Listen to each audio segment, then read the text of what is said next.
All right, hey guys, welcome back to my channel. It's Danny, and I'm here with a WandaVision review. But I am coming out with a full spoiler review tomorrow, so definitely stay tuned for that. Today, I'm just kind of gonna give my thoughts, which there is a lot of thoughts to be had on that last episode of WandaVision, and then tomorrow I will go more in detail on some spoiler stuff and some thoughts that I have moving forward, and some thoughts that I have just going over the show as a whole. I think this show was amazing. I think they did a great job with it. But without further ado, let's go ahead and get into episode 9 of WandaVision.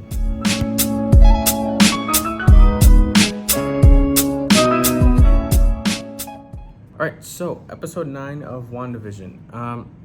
I thought it was really great. Picked up exactly where episode 8 left off, naturally, and just kind of blew it out of the park. Everyone's theories were basically wrong about what they thought was going to happen. The overall ending of it was pretty much what everyone thought was going to happen, but all the little details about what the bigger implications were going to be weren't exactly spot on. But regardless of that, I do think that it really wrapped up the story nicely. I think the acting of Elizabeth Olsen, Catherine Hahn, and Paul Bettany, I think the acting of those core three, absolutely crushed it. And then the acting of the kids, seeing them, there was a moment where the family was together, the kids and Wanda and Vision, really gives you just like incredible vibes, but like live action Incredibles. And man, would I love to see a whole show just dedicated to Wanda and Vision and their children going out and fighting crime, or like doing some stuff like that. Like, I would love a show just dedicated to their family, and that's it. Like, I would totally watch that, because I think their little family was so cute, and I also just think that there's a lot that could be explored there. But that's going beyond the point. I really love this episode for that family aspect that they put in, and then also just driving home just the emotions behind Wanda, and the emotions that she has for Vision, and the emotions that she has losing pretty much everyone she loved and cared about, and then essentially essentially dying herself to be brought back with basically no friends. Iron Man gone, Steve Rogers super old, basically gone, retired, Vision gone. Like, who else did she really talk to? I guess maybe Rhodey while they were in the compound, but really everyone that she was close to at all in any meaningful way is completely gone. It's definitely a rough time in her life that we get to see, and she handles it in a way that I think anyone with those god level powers would handle it. Any relatable human would probably handle it that way. Yeah, I just thought that this story brought an amazing sense of relatability, and that is a huge task when you're talking about trying to get someone who is the most powerful person in the Marvel Cinematic Universe, and one of the most powerful people in the Marvel Universe at large. When you're talking about trying to make them relatable, that is a huge task. That is something that's very hard to do. But having that family aspect, everybody has somebody or someone or something that they love and cherish, and to lose that is very heartbreaking and definitely gets that relatability in there. So the fact that she lost her brother, the fact that she lost Vision, definitely make her much more relatable than if she was just someone like Captain Marvel. Didn't really have anything, no real like character development. Just, oh yeah, she's a badass, kind of unstoppable. There you go, boom, done. You know. But I think that they really did Scarlet Witch a huge service with this show, and I think they also did Vision a great service with this show. I'm very excited to see a little bit of a spoiler, so if you didn't watch, I will just go ahead and give my score for this episode. My score for this episode, 9 out of 10. The only reason it is not a 10 out of 10 is because I wish I would have been a little bit more, I guess, respect for the fans, just in the sense of some of the things, some of the choices that they made really kind of slapped the fans in the face. Basically said like, oh yeah, you had a theory about this? Bah. Shut the fuck up. You were wrong. Which, I mean, I guess kudos to them for not like playing into, hey, we have to make the fans happy about every little aspect of the MCU, but also like I feel like there could have been a little bit more respect for the fans that dive into every little thing in kind of realizing what casting a certain person would do to fans, or what bringing up certain things is going to make fans think, stuff like that. And I know that maybe some of these fan theories are coming along in the pipeline anyway, and I'm pretty sure we all know that, but to give us that like kind of hope that it's coming right now and then be like, yeah, nah, you thought, dumbass, like that's kind of a little disrespectful, I think, to the fan base that essentially sustains the Marvel Cinematic Universe. So yeah, I think there could have been a little bit more respect there. And that's the only reason I'm giving it a 9 out of 10. Besides that, story-wise, acting, crushed it. Paul Bettany has some amazing lines that he delivers as Vision that I think steal the show. Wanda obviously has some amazing lines as well. Really, really touching moment with them kind of towards the end of the episode. And it's really beautiful. So I honestly think that the entirety of WandaVision would get a 9 out of 10 for me, so that's a little sneak peek of tomorrow's video. But this episode specifically gets a 9 out of 10. And then if you do not want to hear the spoiler, I would cut off right now, because I am going to touch just a little bit on the spoiler right now. You still there? All right, cool.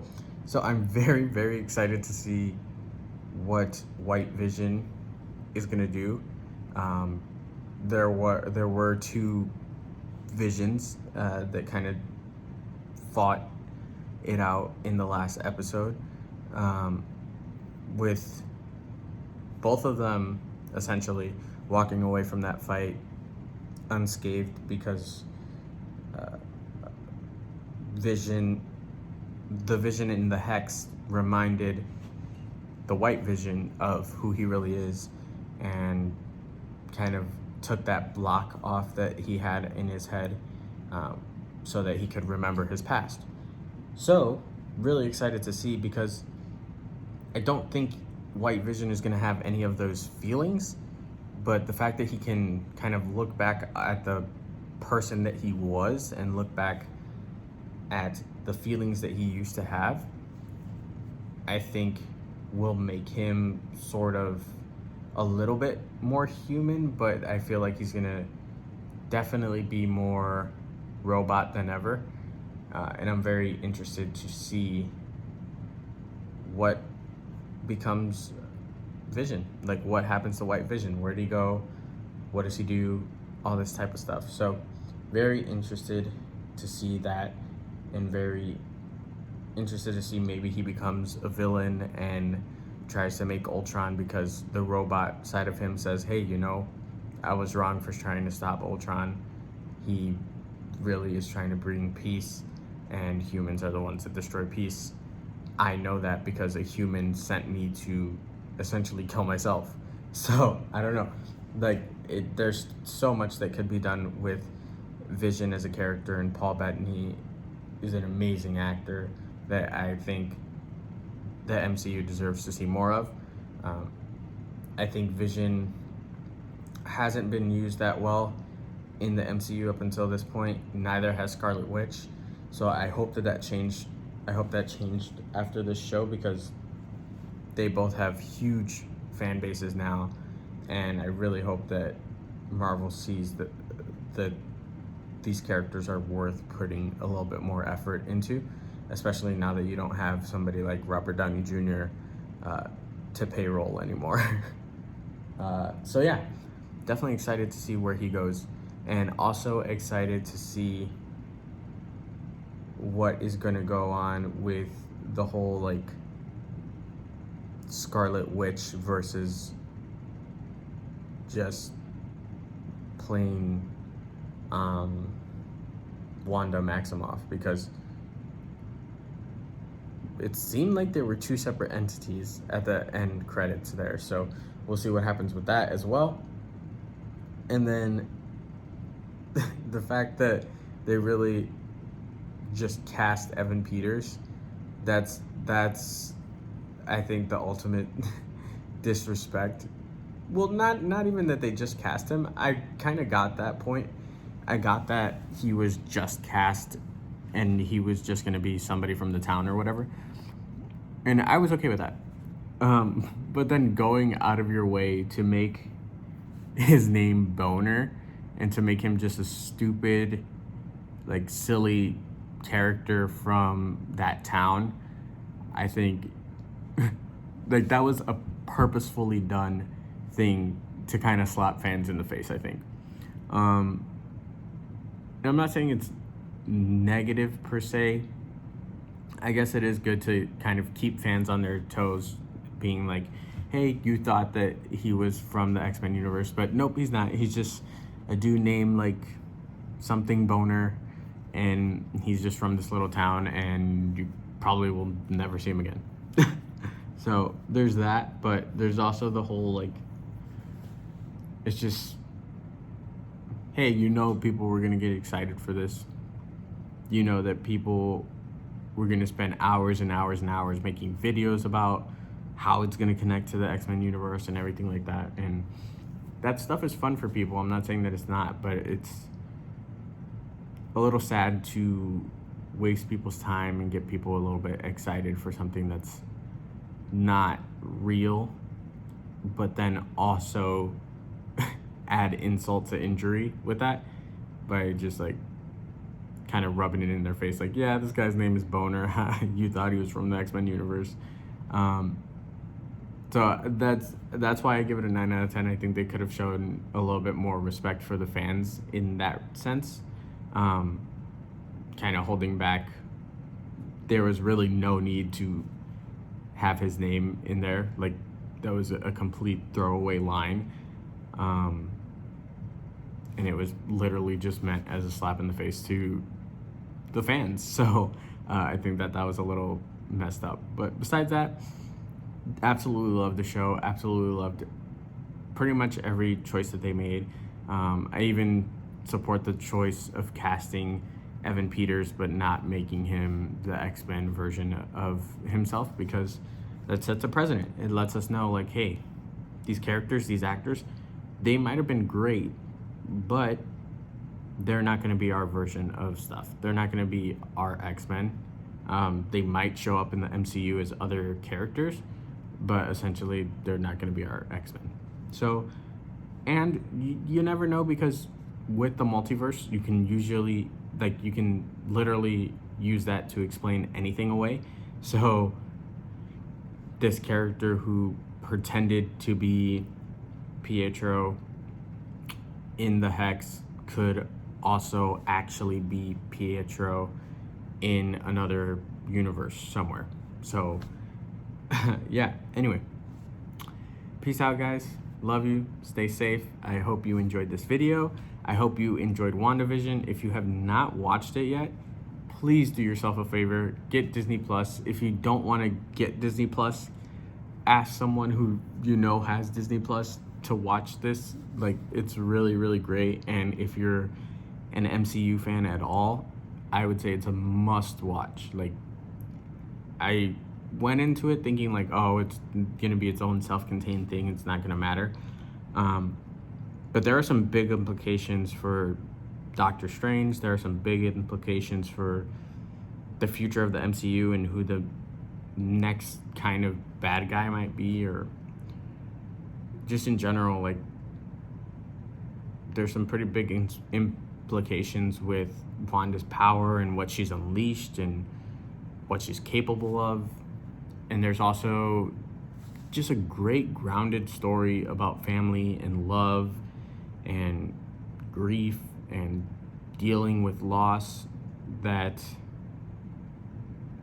I think is a good story to watch, and it's an impactful story to watch. So I would say if you were on the edge at all about watching it, please do yourself a favor, watch it. It was great. I enjoyed every single episode. I enjoyed watching it every week with my girlfriend and kind of talking about it with my sister and everything like that. Like, it's been a while, I think, since there's been something to unite people to get around the TV every Friday or every blank day of the week and watch this thing collectively and talk about it collectively. So I can't wait for the next Marvel project to come out. That's a show that gets people doing that again, that has this big collective movement. I think it's going to be great, and I can't wait to watch Falcon and Winter Soldier. So peace out, guys. Love you. Stay safe. Keep each other safe.